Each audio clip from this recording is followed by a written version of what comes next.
Poslední věc, kterou vám zahráme, je o pádu, který nás vždycky potkává, ale já jednou věřím, že se z toho dostaneme, snad nám pomůže i přestavba. Takže pád Velké Moravy!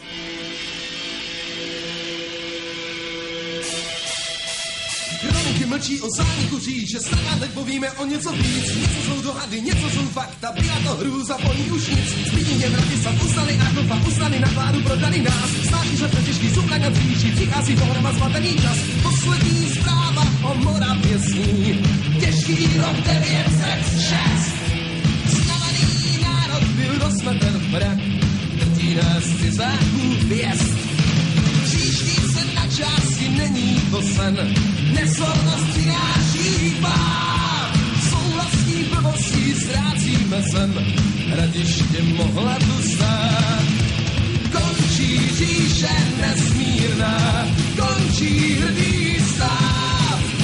Dávná sláva usíná, nastal hrozný pád.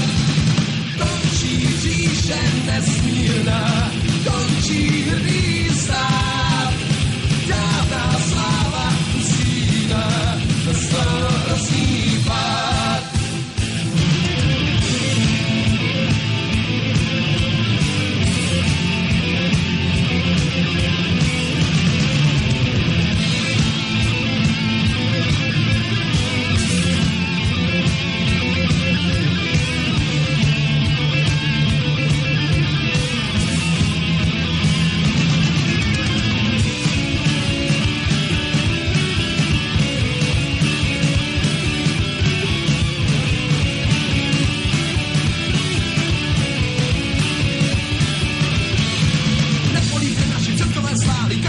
Aby peníze měl, nekysí na muže, co se nebáli, když její bojový pokřik tu zněl. Poslední zpráva o Moravě sní, těžký rok 906.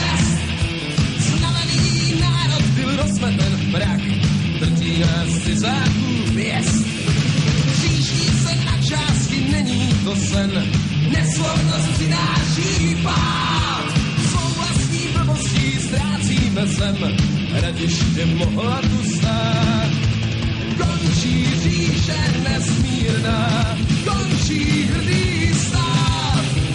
Dávná sláva usíná, nastal hrozný pád. Končí říše nesmírná, končí hrdý stát.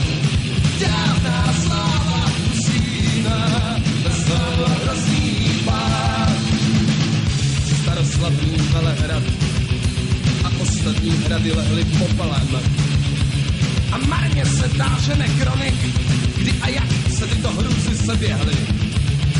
Nenašel se nikdo, kdo by byl vylíčil zánik Velké Moravy. Kdo by jí zapěl poslední píseň.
Poslední věc, kterou vám zahráme, je o pádu, který nás vždycky potkává, ale já jednou věřím, že se z toho dostaneme, snad nám pomůže i přestavba.